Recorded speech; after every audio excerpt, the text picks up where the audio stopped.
مرحبا بكم في حصة جديدة من على الميدان. باش نعملوا خرجة في البحر باش نتعرفوا على الديوانة البحرية وظروف العمل.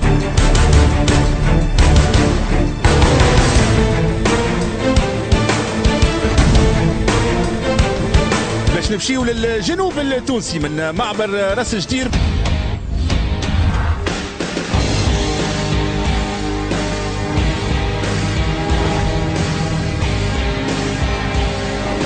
ثم باش نطلعوا لعين الدراهم باش نتعرفوا على حدودنا البرية مع الجزائر.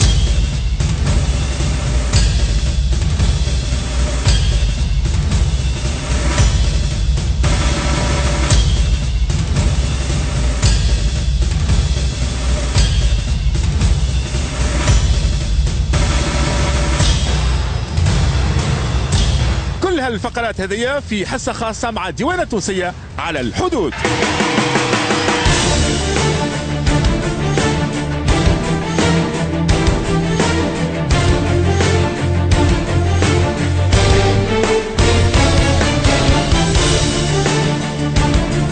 الديوانة التونسية على الحدود ضمن حصة على الميدان، نهار الاثنين 23 فيفري 9 متاع الليل على قناة تونسنا.